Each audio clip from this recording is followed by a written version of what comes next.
Is Baylor a bottom 3 football program in the Big 12? Ugh.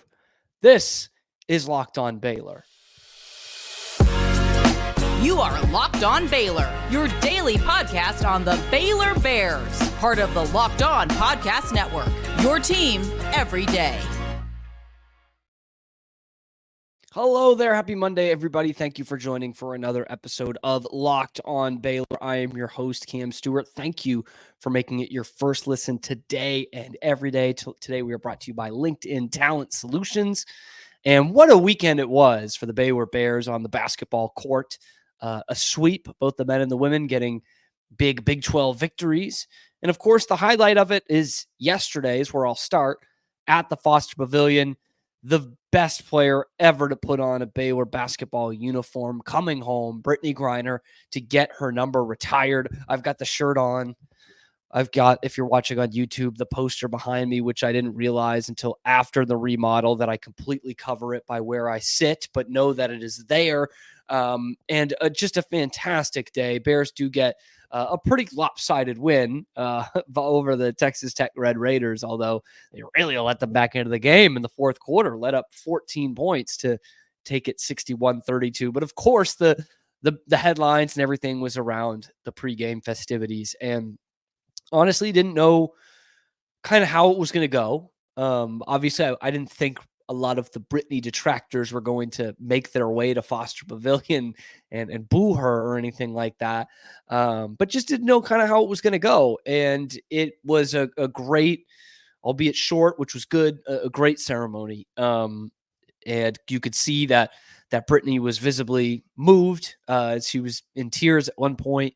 And she was just looked so grateful, giving an appreciation to all the sections at the Foster Pavilion. And she got a great ovation, as well she should have, and definitely got that. So you'll see it now. Big gold banner right above center court, number 42, is there to be retired forever at the Foster Pavilion. All right, I'll get some of the weird things out of the way first.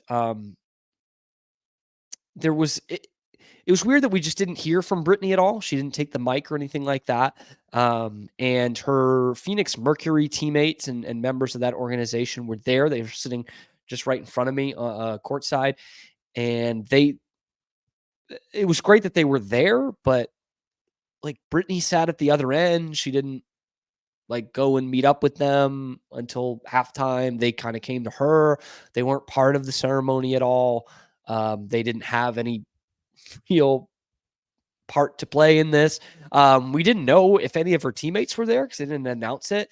Her Baylor teammates. We did find out at halftime that Odyssey Sims was there because she was judging the dunk contest, but nothing for her to be a part of. She wasn't on any of the video tributes. It was just, I thought that was a little weird. I thought that would be something you would play up, to have some of her teammates back there. But overall, a great celebration of her career. Every media timeout, they had some sort of highlight, whether it was her first dunk or going to the Final Four in 2010 as a freshman, or the time she had more blocks than Georgetown had field goals in a NCAA tournament game, and then of course the national championship and all her accolades and all that. So that was really cool that they leaned into it the whole time.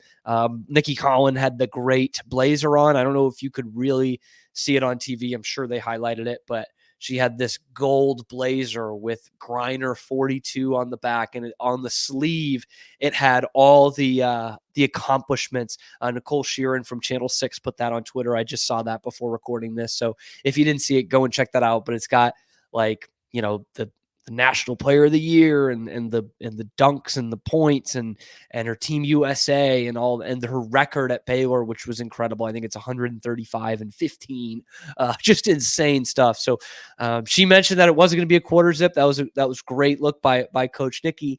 And just overall, a really cool day. If you were there at the pavilion, they had a layout for a photo op that was the 2012 National Championship trophy, one of her Player of the Year trophies, and then kind of a mannequin with her uniform on it from her Baylor days. Very cool. The T-shirts were cool. They put them on every seat. Just a nice nice ceremony. And again, you could see how it moved Brittney to be back. She got a great ovation, as she should have. And the Lady Bears took care of business the way Brittney Griner would have. They just smothered Tech in this game, and Tech never got out of the hole. I thought they were going to keep the Red Raiders in single digits in the first half. It was 17-4 at the end of the first quarter. Baylor took their foot off the gas and was only up 27-13 at halftime, 13 points in the first half. And I think 5 of those came in the last minute and a half. So it was like a legit shot at it. And then they had a 4-point quarter that they gave up. Then in the third, they gave up only 5. And then, like I mentioned earlier, 14 in the fourth. They had a lot of their reserves in there. And Tech made it look a little bit better than it was, but 61-32. That's a pretty convincing win. And what was great for it, for me as the fan, and I get confirmed by it, I kind of thought it was going to be this way while I was watching the game, and then confirmed by the stat sheet, is that it was so well balanced. Their leading scorer was Sarah Andrews with 11 points. She was the leading scorer in the game. I'm just looking down the list. Everyone gets in on it except for Yaya Felder, which was a bit surprising because she's been great for them lately. 10 points from Little Page Buggs, 4 from Walker, 9 from Fauntleroy, 11 from Andrews, 6 from Blackwell, 2 from Fritz, 5 from Van Geitenbeek, just 8 from Dre Edwards, just all the way down the list. Everyone got in on it, but no one needed to pour in 20-25 points. So that was cool to watch. And it was because of effective ball movement, by the way. That was something that Baylor was really great at, doubled up Tech in assists. They had 18. And really, I mean, kind of like what we saw from West Virginia on the men's side on Saturday, which I'll talk about the men's game in the next segment. This is not a good Tech team. Not to take anything away from Baylor, but I think Tech needs to look in a different direction from what you've seen, from how successful your men's program can be, and for some of the teams that have been on the rise the last few years in the Big 12 and the women's game. I look at West Virginia and I look at Kansas State in those respects, and what TCU was certainly on the way towards before that injury bug hit them this year. Tech needs to be better than this. I mean, this was a bad team that really didn't have many options and were just throwing the ball all over the place. Baylor was plus 16 on the glass and committed 19 turnovers, Baylor did, and won that battle by 10. 29 turnovers in 40 minutes. How do you do that, man? Oof. That's really bad. They shot the same percentage from 3, and Baylor won by 30 points. And Baylor was plus 30 in the paint, 34-4. And we don't have the block shots numbers. Oh, we do. Sorry. Just 6 officially for Baylor. It felt like more than that. You could tell Brittney was going to get into that. Bella Fauntleroy specifically had a couple of blocks.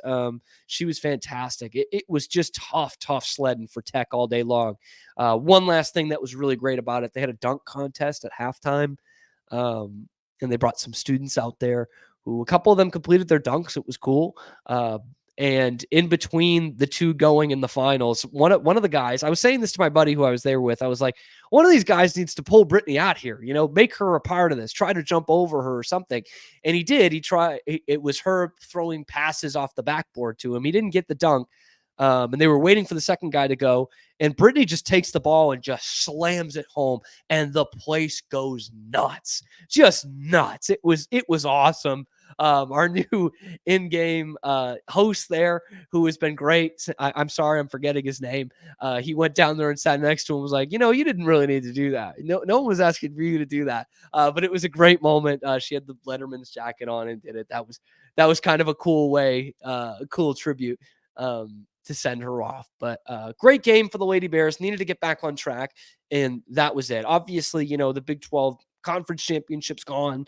But in order for this team to get some positive momentum and going into that Big 12 tournament, this was definitely a big step towards that.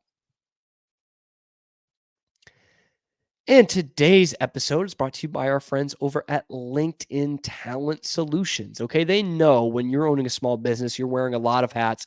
Hiring is not an easy thing to do. But then again, LinkedIn isn't like any other job board. Okay, they have a network of more than 1 billion professionals, which makes it absolutely the best place to hire. It's easy when you have that many quality candidates coming in, right? So easy, in fact, that 86% of small businesses get a qualified candidate within just one day, 24 hours. Okay. It's constantly finding ways to make that process easier. They've launched a feature that helps you write the job descriptions to make that even easier and quicker. 2.5 million small businesses use LinkedIn for hiring. So why aren't you? Post your job for free at linkedin.com/lockedoncollege. That's linkedin.com/lockedoncollege to post your job for free. Terms and conditions do apply. Looking at the men's side of things, we did a breakdown post game on Saturday night. It was a nice win for the Bears. Not unexpected, but a nice win. 94-81 on the road against West Virginia. And if you watched the game, you knew it wasn't even really that close. West Virginia in the last 4 minutes or so started to make some shots. Baylor didn't make some shots. In fact, they didn't have a field goal for the last 6.5 minutes. And I'll get that out of the way. That part is a little worrisome to me because you're not facing another team the rest of the season that you can afford to do that. And we've known that that's been a problem for Baylor this year, and one I thought they were past. And they got to the free throw line quite a bit in those last 6.5 minutes. They didn't let it get too close. I think 9 was the closest West Virginia got it. But when you have the shot makers that Baylor does, especially some of these guys who have stepped up offensively in the last few games, I would say you need to hit more than 0 field goals in the last 6:21 to close out a game. But overall, a really good team performance. That West Virginia team has a lot of deficiencies, but it's not a great situation up there in Morgantown in terms of basketball. That program does bounce back quite a bit. So hopefully that's the case because, we might not like them, but no one wants to see a situation like that. That was a hapless West Virginia team we saw. And Baylor really put the foot on the gas in the second half. I think they were up 8 at halftime, and within the first 10 minutes of the second half, they were up 22. So that was more indicative an 18, 20-point victory than a 13-point victory. I don't know how West Virginia got to 91 points in a game without garbage time and beat Kansas. I don't know how they did that. Very perplexing, but this was all Baylor. And honestly, the turnovers were big again. Baylor shot 54% to West Virginia's just 53% from the floor. Okay. So do your math there. Turnovers and rebounds are going to be big, big, big in this game. And also 3-point shooting, which Baylor shot a lot of them, 32 to be exact, and hit 12. So West Virginia actually shot at a better percentage, 42-38. But Baylor hit 4 more threes. And the turnovers are what I keep coming back to. Baylor, the second straight game, they have stayed in single digits in turning the ball over, and they forced 14 from West Virginia and scored 20 points off that. That's already really the big advantage to me. Rebounding was the other thing. Baylor, it was an advantage, but just by 2.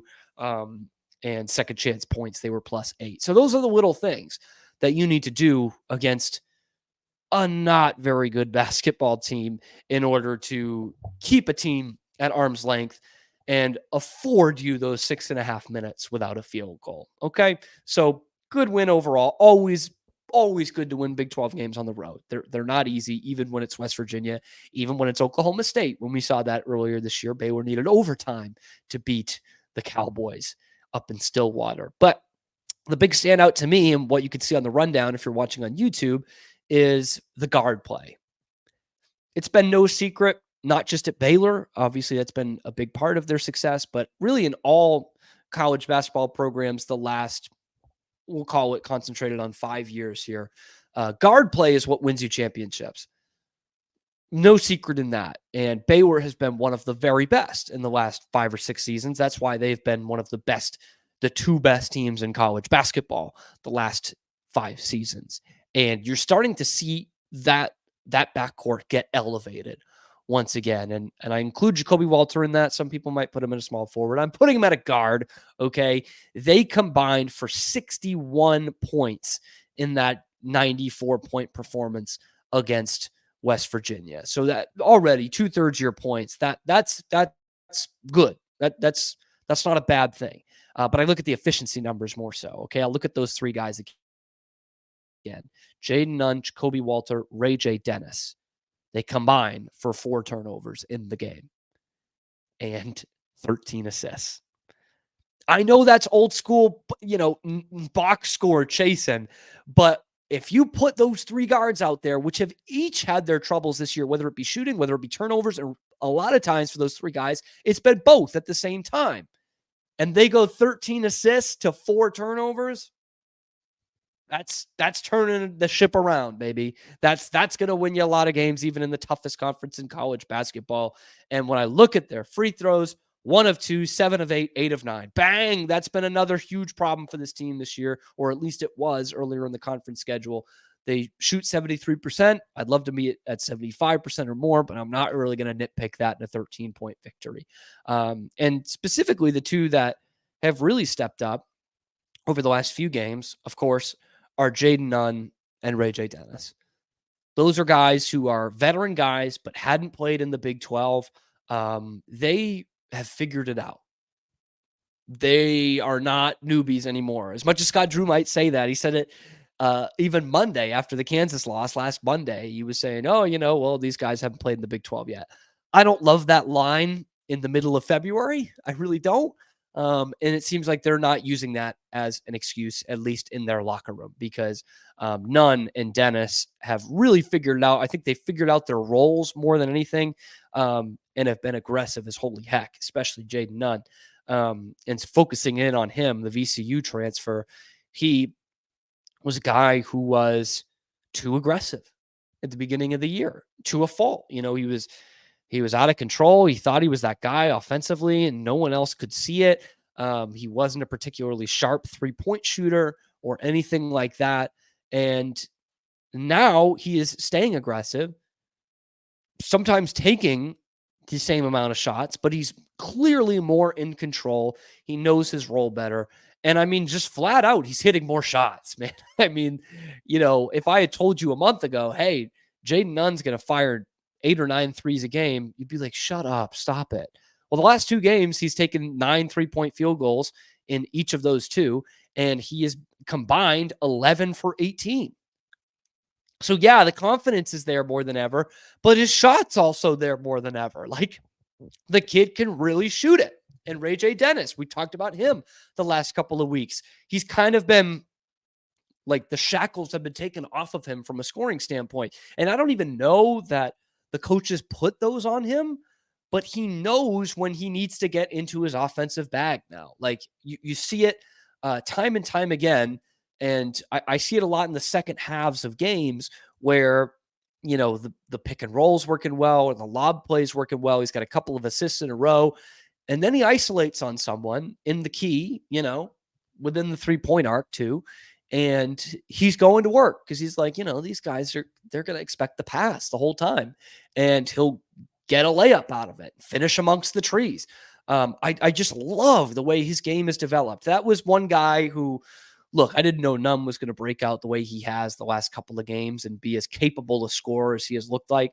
But Ray J. Dennis, I was kind of on that train from the beginning of, hey, let's just give this time. I know we thought it would be together by now, but this kid has really got a ton of skill. And those who have been patient have been more rewarded. Okay.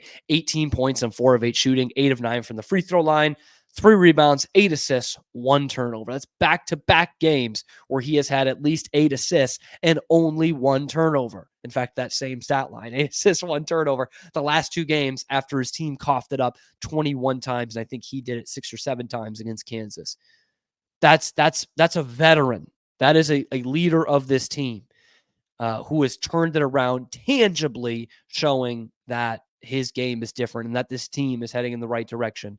We're going to talk more about BYU tomorrow, but I think we're going to learn a lot about this team and where they're at this point of the season, because BYU's reeling. Okay, this is by no means going to be an easy game. That's a good basketball team over there. and can really stretch it out with their offense. But if Baylor can get a gut check win on the road, going into some really big games in Houston, and then at TCU, home to Kansas, home to Texas, and then at Tech, which ain't easy either. That's a gauntlet of the last 5 games, even considering the Big 12. If they can start it off with a win against BYU, they are very much in the Big 12 title race, because tonight, Monday night, Big Monday, Iowa State in Houston. So one of those teams is going to come out of the night with the same number of conference losses that Baylor has going into BYU. And they obviously have the tiebreaker over Iowa State, and will have a chance to get that tiebreaker over Houston on Saturday. So massive, massive game in the Big 12, and one that Baylor isn't even playing in. So this is what it's all about. This is where it gets fun down this end of the season.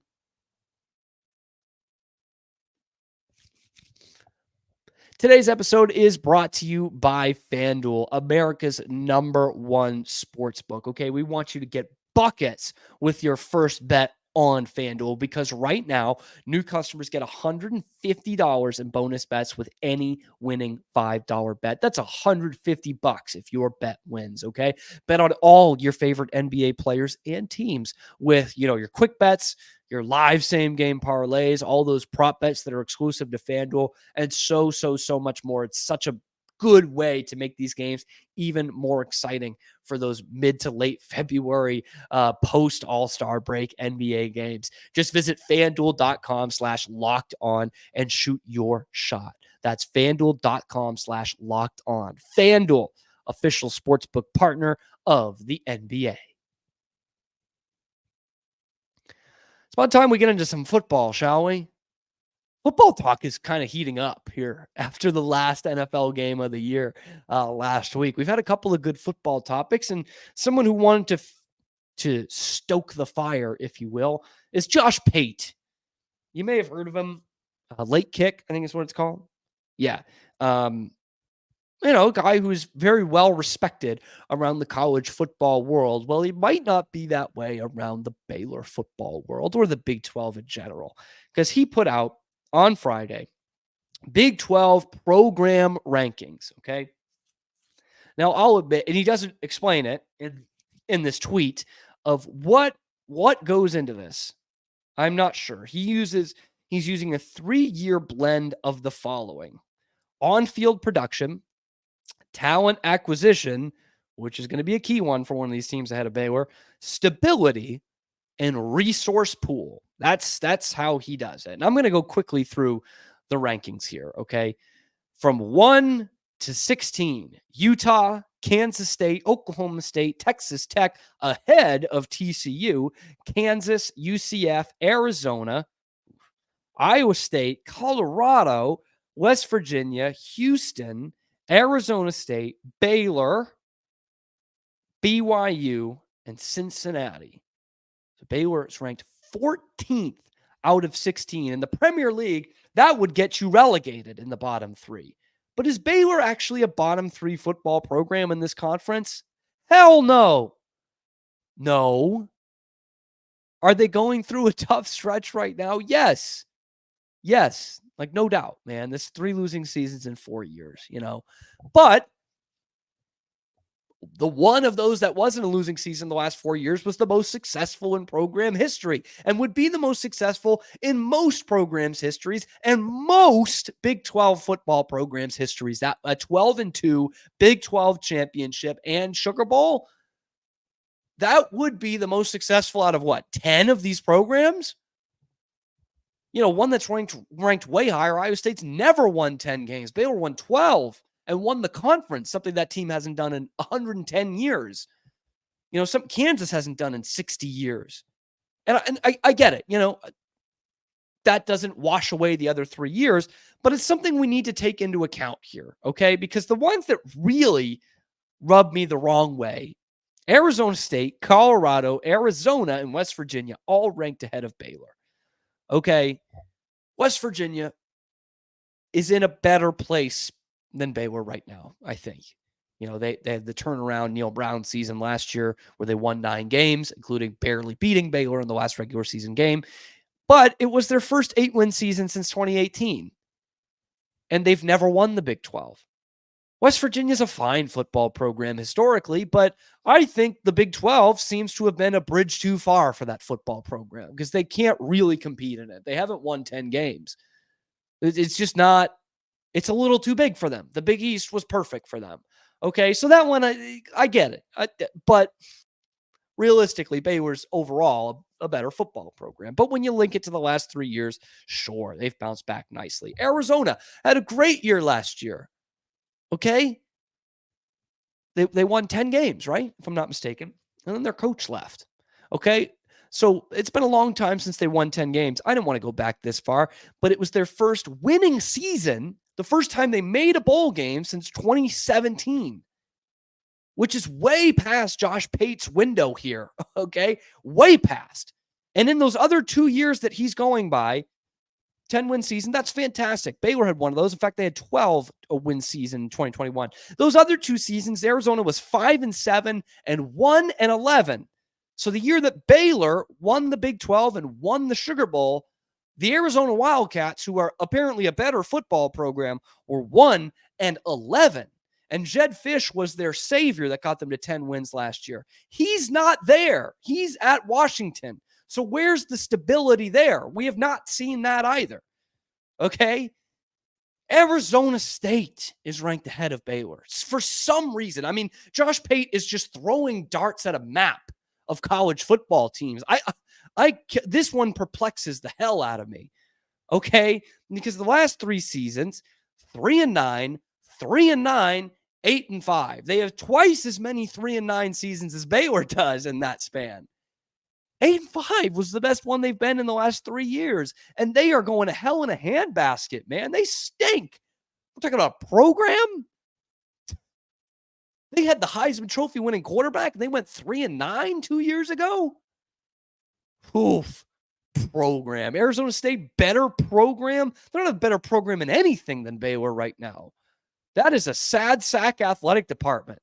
I'm sorry, man. I know Baylor's coming off 3-9, but give me a break with that. And then, of course, everyone's famous or favorite son in college football these days, the Colorado Buffaloes. Because who could forget that great season they had last year with Coach Prime really putting things in the right direction with a solid 4-8 record, which was one game better than Baylor, sure. And then the other 2 seasons in Josh Pate's 3-year window, they were 1-11 and then another grand 4-8. Okay?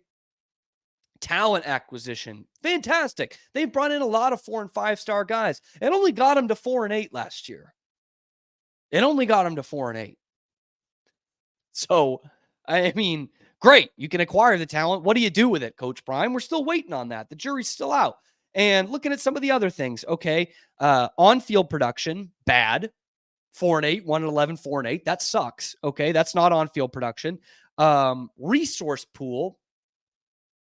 I'm not sure what that means in this. Like, Colorado is not a huge state school. It's a big state school, sure, but it hasn't worked out for them. And then stability, which, look, they have been stable, okay, because they have had one non-COVID winning season since 2005.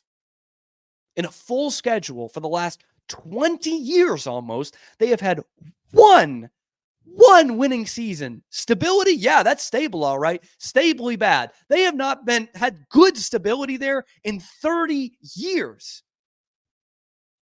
What the hell are we doing, man? I get it. You know, he wears the cowboy hat and he's got the gold chains and the sunglasses, and he won't let you call him by his first name because he's that much better than you. But wait for them to actually do something. Wait for them to do something, please.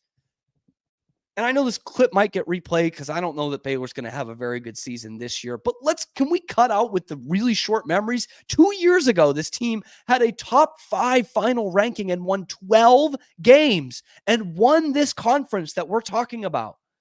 And you think they're not better than Colorado? 4-8, 1-11, 4-8, one real winning season in 20 years? What are we doing, man? Arizona, before the Jedd Fisch turnaround, who still is gone, was one of the worst programs in all of Power 5. And right by them was their rivals at Arizona State, man. What are we doing? Baylor's a better football program on definitely in the last 10 years than all of those teams. Every single freaking one of them. Whew. That's bad, man. I know Josh Pate says this because it's not the SEC, so he doesn't watch it. But man, watch some games, bro. And this won't be bad. This will be a bad look when Baylor goes 4-8 this year. But come on, by this criteria, Baylor's way better than those programs. Anyway, we'll be back tomorrow. Make sure, where should Baylor be in this ranking, by the way? Because I think TCU has a lot of gripes with Tech being ahead of them. I would agree with that. Tech is in a good role, but come on. We're talking about a team that made the national championship game 2 years ago. Anyway, drop where you think Baylor should be down in the comments below. Also, let me know what you think about the basketball teams and where they're headed. Be sure to like and subscribe. I'm way over time. Thank you for making it your first listen today and every day. We'll be back with a BYU preview tomorrow on Locked On Baylor.